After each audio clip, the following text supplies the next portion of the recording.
The math কবি YouTube চ্যানেলে প্রত্যেককে স্বাগত জানাই। আশা করি তোমরা থাম্বনেল থেকে বুঝতে পেরেছো আজ কোন টপিকটি নিয়ে আলোচনা করব। তবে এই টপিকটা নিয়ে তোমরা যারা ভিডিওটা দেখছো প্রত্যেকের মনে কোনো না কোনো কনফিউশন বা কোনো না কোনো প্রশ্ন অবশ্যই রয়েছে। তাহলে দেখতে থাকো, আশা করি ক্লাসের শেষে সম্পূর্ণ তোমাদের কনফিউশনটা দূর হবে। চলো শুরু করা যাক। যদি আমি কোনো সংখ্যা জিরোকে কোনো নন জিরো নাম্বার দ্বারা ভাগ করি তাহলে তার মান কী হবে? জিরো হবে। যদি আমি কোনো নন জিরো নাম্বারকে জিরো দ্বারা ভাগ করি তাহলে তার মান কী হবে? অসংগত বা আনডিফাইন্ড হবে। যদি আমি জিরোকে জিরো দ্বারা ভাগ করি তাহলেও তার মান অসংগত বা আনডিফাইন্ড হবে। আর আমি যদি টু দ্য পাওয়ার জিরো বা সামথিং যেটা নন জিরো কোনো নাম্বারের পাওয়ার বা ঘাত যদি আমি জিরো করি তার মান কী হবে? সবসময় ওয়ান হবে। আবার যদি উল্টোটা করি, আমি যদি জিরোর পাওয়ার বা জিরোর ঘাত যদি জিরো করি তাহলে তার মান কী হবে? আনডিফাইন্ড হবে। তাহলে চলো দেখতে থাকি আমরা কীভাবে এগুলোকে ব্যাখ্যা করবো। চলো দেখা যাক। জিরো বাই এ, যেখানে এ নট ইকুয়াল টু জিরো, এর মান কত আসছে? জিরো আসছে। বিষয়টা কি বোঝাচ্ছে? ধরো তোমার কাছে কোনো আপেল নেই, তুমি সেই না থাকা আপেলকে তুমি 10 ভাগে ভাগ করতে চাও, ভাগ করে তোমার 10টা বন্ধুকে দিতে চাও। তোমার তাহলে প্রতিটা বন্ধু কতগুলো করে আম পাবে? একটাও পাবে না। তাহলে কি বোঝাচ্ছে? জিরোকে আমি যদি 10 ভাগে ভাগ করি বা জিরোকে আমি 5 ভাগে ভাগ করি, যাই করি না কেন তার মান সবসময়কে জিরো আসবে। তাহলে দেখো, এটা এটা তো আমি আক্ষরিক ভাষায় দেখলাম। তাহলে যদি ম্যাথমেটিক্যালি বিষয়টাকে ব্যাখ্যা করার চেষ্টা করি তাহলে কি আসবে? দেখো এখানে কি বলা আছে? এ নট ইকুয়াল টু জিরো, এটা বলা আছে। এবার আমরা দেখো তো এটা লিখতে পারি কিনা।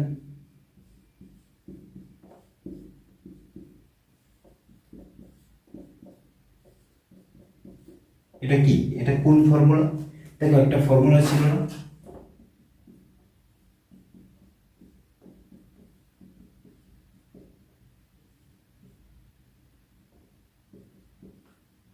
এই ফর্মুলাটা কি ফর্মুলা ছিল? Distributive law of multiplication over addition. তাহলে কি? যোগের উপরে গুণের বিন্যাস নিয়ম যেটা ছিল। তাহলে এক্ষেত্রে আমরা এই সূত্রটা অ্যাপ্লাই করতে পারলাম। তাহলে পরবর্তী লাইনে দেখি, তাহলে এ ইন্টু জিরো, এ ইন্টু জিরো প্লাস এ ইন্টু জিরো, এটা কি লিখলাম? যেহেতু zero plus zero equal to zero, তাই আমরা এই জিরোকে জিরো দ্বারা কনভার্ট করতে পারি। বা আমরা কি লিখতে পারি? আমি যদি বোথ সাইড থেকে এ ইন্টু জিরোকে বিয়োগ করে দিই তাহলে কি পাবো আমরা?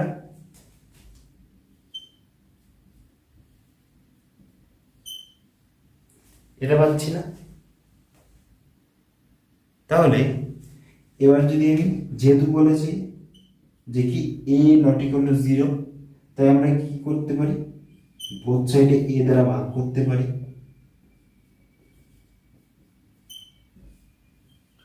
যেহেতু এ নট ইকুয়াল টু জিরো, আমরা তখনই ভাগ করতে পারবো যখন এটা বা কোনো সংখ্যা বা জিরো হবে না। যদি কোনো সংখ্যা জিরো হয়ে যায় তাহলে কিন্তু তাকে দ্বারা আমরা কখনোই ভাগ করতে পারবো না। যেহেতু এখানে এ নট ইকুয়াল টু জিরো বলা আছে তাই আমরা দু সাইডে বোথ সাইডে এ দ্বারা ভাগ করতে পারি। তাহলে পরবর্তী মান কি আসবে? পরবর্তী মান আসবে তাহলে কি? জিরো বাই এ,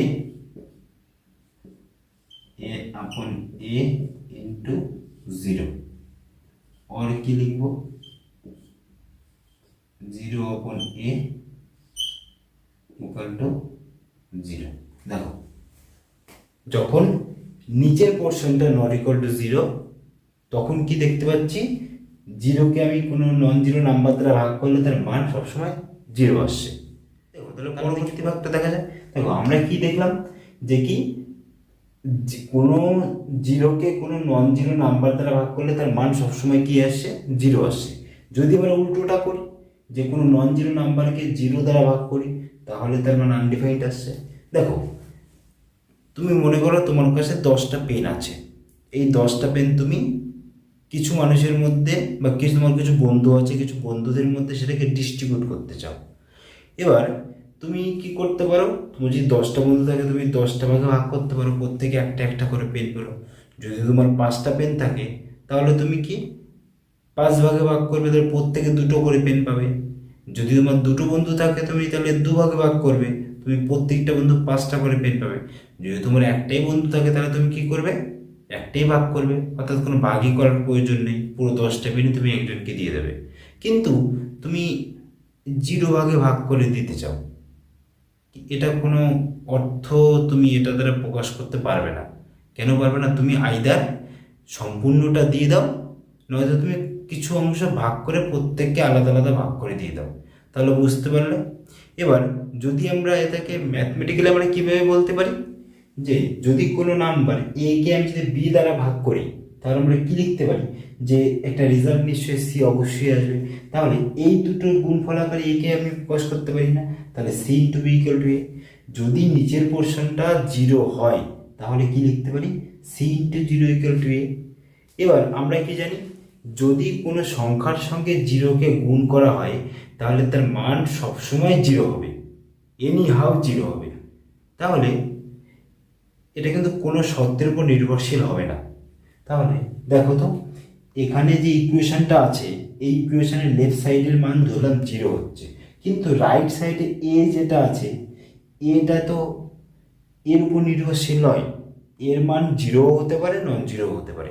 কিন্তু যদি এর মান নন 0 হয় তাহলে কি বাঁদিকে 0-র সঙ্গে নন 0 সমান হবে? কখনোই হবে না। কেন, ইকুয়েশনের ক্ষেত্রে বাঁ সাইড এবং ডান সাইডের ভ্যালু বা সিম্বল হোক সাইন হোক সব কিন্তু সেম থাকবে। তাহলে এক্ষেত্রে আমরা 0 ধরছি, কিন্তু এক্ষেত্রে যদি 0 না হয়ে এটা নন 0 হয় তাহলে কিন্তু ইকুয়েশনটা সঠিক হচ্ছে না।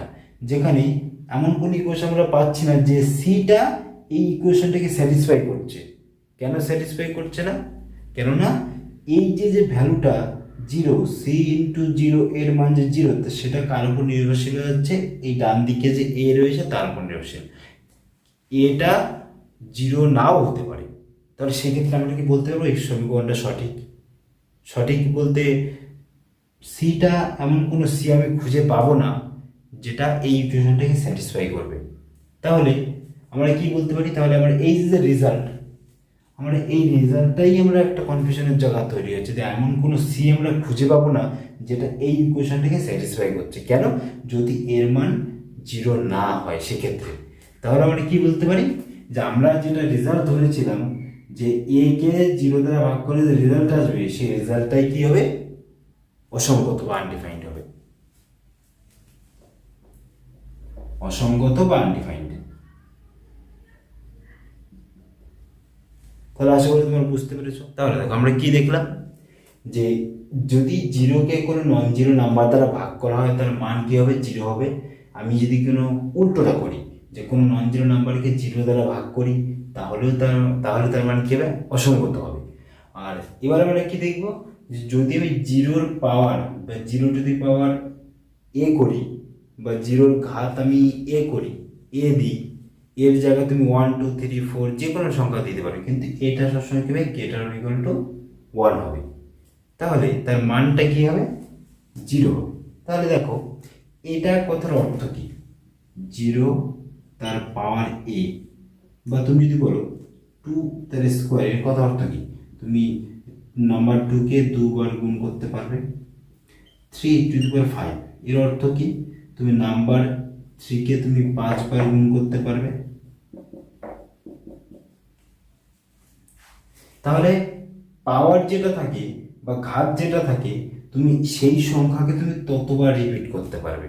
তাহলে 0 টু দি পাওয়ার এ কথার অর্থ হচ্ছে তুমি 0কে এ বা এ টাইমস তুমি গুণ করতে পারো। তাহলে তার রেজাল্ট কত আসবে, এ টাইমস বদলে তুমি 10 টাইমস গুণ করতে পারো, 5 টাইমস গুণ করতে পারো, 1 টাইমস গুণ করতে পারো। প্রতি ক্ষেত্রে রেজাল্ট কত আসবে, সবসময় 0 আসবে। তাহলে এখানে তুমি এটা লিখতে পারো 0 ইন্টু 0 ইন্টু 0 টোটাল এ টাইমস। আমরা যেহেতু জানি 0 ইন্টু 0 ইকুয়াল টু 0ই আসে, তাই তুমি যদি জিরো যদি এ টাইমস, তুমি সেটা হাজারও হতে পারে, অনেক বেশিও হতে পারে, তুমি যতবারই গুণ করো না কেন তার মান কী হবে, সবসময় জিরো আসবে। তাহলে আশা করি বুঝতে পেরেছ। এবার কোনটা দেখবো, দেখো যদি আমি এ টু দ্য পাওয়ার জিরো করি বা এর ঘাত জিরো করি, তাহলে তার মান কি আসবে, সবসময় ওয়ান আসবে। তাহলে কিভাবে দেখো, আমি সূচকের একটা নিয়ম ছিল না, এটা ফর্মুলা কি ছিল, A to the power M by A to the power N যদি হয়, তাহলে A to the power M minus N, যেখানে এম গ্রেটার দেন এন হবে। তাহলে এটা একটা ফর্মুলা ছিল না, যেটা এখানে এটা নট ইকুয়াল টু জিরো, যেখানে এটা নট ইকুয়াল টু জিরো। তাহলে যদি আমরা এই সমীকরণতে এম ইকুয়াল টু এন বসাই,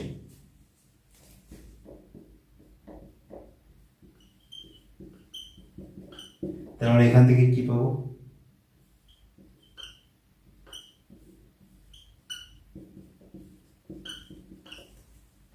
তাহলে কি হচ্ছে, এটা কেটে যাচ্ছে, আমরা গড়িয়ে লিখি, তাহলে এ টু করে এখানে এন এন কেটে গিয়ে জিরো হলো, ইকুয়াল টু ওয়ান আসলো। তাহলে বুঝতে পারলে কীভাবে হলো। দেখো এবার কোন মানটা নিয়ে আমরা আলোচনা করব, যে zero two the power zero, অর্থাৎ জিরোর ঘাত যদি জিরো হয় তাহলে সেটা আনডিফাইন্ড হবে। তাহলে আমরা কি জানি, যে এ টু দ্য পাওয়ার জিরো, অর্থাৎ যদি কোনো নন জিরো নাম্বারের ঘাত বা পাওয়ার যদি জিরো হয় তার মান এক হয়, আমরা দেখে এসেছি, এই যে দেখে এসেছি। আবার যদি কোনো জিরোর পাওয়ার কোনো নন জিরো নাম্বার হয়, ঘাত যদি নন জিরো নাম্বার হয় তার মানও জিরো হবে, তার আমরা এখানে দেখে এসেছি। তাহলে এবার এই দুটো ফর্মুলা আমরা এই zero to the power zero এইটাতে অ্যাপ্লাই করে দেখি, এই মানটাতে অ্যাপ্লাই করে দেখি। তাহলে এই মানটি জিরো টু দি পাওয়ার জিরোতে যদি আমরা এই মানগুলো অ্যাপ্লাই করি, তাহলে কি পাবো, zero to the power zero equal to one পাচ্ছি একবার, আবার zero to the power zero equal to zero পাচ্ছি। তাহলে কি যেটা এক্সপোনেন্টের একটা ডেফিনেশন আছে সেটা ভায়োলেট হচ্ছে এখানে। কেন ভায়োলেট হচ্ছে, দেখো এক্ষেত্রে একবার কি হচ্ছে, ওয়ান হচ্ছে, zero two the power zero equal to one হচ্ছে, আবার zero two the power zero equal to zero হচ্ছে, অর্থাৎ ক্লিয়ার বা কনসিস্টেন্স কোনো ভ্যালু আমরা পাচ্ছি না, তাই এটা একটা কন্ট্রাডিকশন হচ্ছে। তাহলে আমরা কি দেখলাম, যে এটা আনডিফাইন্ড বা অসংগত। এবার আমরা কোন মানটা নিয়ে আলোচনা করব, জিরো বাই জিরো, অর্থাৎ জিরোকে জিরো দ্বারা যদি ভাগ করা হয় তাহলে তার মান কি হবে, এর মান কি হবে, আনডিফাইন্ড হবে, অসংগত হবে, অসংগত হবে। তাহলে দেখো এক্ষেত্রে ভাগের ডেফিনেশন বা কি বলা আছে এখানে, যদি কোনো সংখ্যাকে আমরা কোনো সংখ্যা দ্বারা ভাগ করি তাহলে সেই সংখ্যাটা কতগুলো সমান পার্টে বিভক্ত হয়ে যায়। আর ভাগের ক্ষেত্রে আমাদের সবসময় কি জানি, একটা ইউনিক মান পাই আমরা। দেখো তুমি যদি 10কে 2 দ্বারা ভাগ করো তাহলে তুমি সবসময় 5ই পাবে, অন্য কোনো সংখ্যা কিন্তু পাবে না। তুমি 10কে 2 দ্বারা ভাগ করলে কিন্তু কখনো কখনো 7 হয়ে যাবে না, কখনো কখনো 8 হয়ে যাবে না, তাহলে সবসময় একটা ইউনিক মান পেয়ে যাবে এখানে। এবার প্রথমত আমরা কি উপরে যদি মনে করি জিরো নেই বা জিরো আছে, কিন্তু ভাগের ক্ষেত্রে আমরা কি বলেছিলাম, যে কখনো ভাগের ক্ষেত্রে আমরা নিচে জিরো ব্যবহার করতে পারবো না, অর্থাৎ জিরো দ্বারা কোনো কিছুকে ভাগ করা যায় না। তাহলে এক্ষেত্রে আমরা জিরো যেহেতু নিয়েছি তাহলে সেক্ষেত্রে অসংগত ব্যাপারটা চলে আসছে।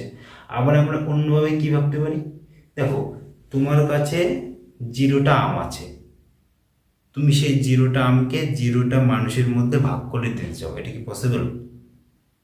পসিবল না। তাহলে কি এটা মানটা কি আনডিফাইন্ড। এবার যদি আমরা ধরে নিই এটা মানটা আনডিফাইন্ড হবে না বা অসংগত হচ্ছে না, তাহলে ধরি এই নির্দিষ্ট একটা কোনো একটা মান আছে, যে মানটা হচ্ছে এ, ঠিক আছে, এটা নট ইকুয়াল টু জিরো। যদি তাই হয় তাহলে আমরা কি লিখতে পারি, এটাকে আমরা ভাগের ডেফিনেশনে কি দেখেছিলাম, যে যদি এ কে বি দ্বারা ভাগ করা হয় তাহলে কি পাবো, যদি কোনো একটা মান সি পাই তাহলে কি লিখতে পারি, C into B equal to A, এটা লিখতে পারি আমরা। অর্থাৎ এই দুটো গুণফল ইকাল টু এ, তাহলে লিখতে পারি। তাহলে একইভাবে আমরা যখন 0কে 0 দ্বারা ভাগ করব, যদি ভাগফল এ আসে, তাহলে আমরা কি লিখতে পারি, 0 ইন্টু এ ইকাল টু 0 না? তাহলে এটুকু আশা করি বুঝতে পারলে। তাহলে আমরা কি লিখছি, যদি 0-র সঙ্গে কোনো সংখ্যাকে গুণ করা হয়, সে যে কোনো সংখ্যাকে গুণ করা, তার মান সবসময় কি 0 আসছে। তাহলে বাঁদিকেও 0, বাঁদিকে তো 0 আসছেই, ডান দিকের মান 0, তাহলে বোথ সাইড মানটা ইকুয়াল আছে। তাহলে এই সমীকরণটা দেখো না, ইন্ডিপেন্ডেন্ট অফ এ ভ্যালু না, যে এ এর যে ভ্যালুটা আছে, এই এ এর ভ্যালুর ইন্ডিপেন্ডেন্ট নাই সমীকরণটা। অর্থাৎ তুমি এ এর মান যা কিছু বসাও না কেন, প্রতি ক্ষেত্রে এর মান এই সমীকরণটা স্যাটিসফাই করবে। তুমি যদি এর মান 2 বসাও, তা সেক্ষেত্রেও সঠিক হবে। তুমি 5 বসালেও সঠিক হবে। তুমি যেই সংখ্যাটা বসানো কেন এই সমীকরণটা সঠিক হচ্ছে। তাহলে এই সমীকরণটা কি, ইন্ডিপেন্ডেন্ট অফ এ, এর মানের উপর নির্ভর করছে না। কিন্তু আমরা কি দেখেছি, ভাগের ক্ষেত্রে সবসময় ইউনিক মান পাবো আমরা, কিন্তু এক্ষেত্রে এর মান কি আসছে, অসীম আসছে, ইনফাইনাইটি নাম্বার অফ, তার মানে তুমি মান ধরতে পারো, এর অসংখ্য অসীম মান ধরতে পারো। তাহলে আমাদের এই যে ভাগ করে রেজাল্টটা পেলাম, এই রেজাল্টটা আমরা প্রথমেই কি বলছি, মানটা কখনো কিন্তু একের বেশি হবে না, ইউনিক হবে। তাহলে এই ক্ষেত্রে ইনফাইনাইট নাম্বার অফ সলিউশন আমি পাচ্ছি। তাহলে কি এ মানটা কি হচ্ছে, তখন আনডিফাইন্ড বলতে পারি আমরা। তাহলে 0/0 ইকুয়াল টু আনডিফাইন্ড বা অসংগত। তা আশা করব প্রত্যেকে বিষয়টা বুঝতে পেরেছো। যদি একবারে তোমরা বুঝতে না পারো, তোমরা আরেকবার রিপিট করে ভিডিওটা দেখো। যদি তোমাদের এই রিলেটেড কোনো কোশ্চেন তোমাদের থেকে থাকে তোমাদের মনে, তাহলে অবশ্যই কমেন্টস বক্সে আমাকে জানাও। তাহলে দেখতে থাকো, সঙ্গে থাকো।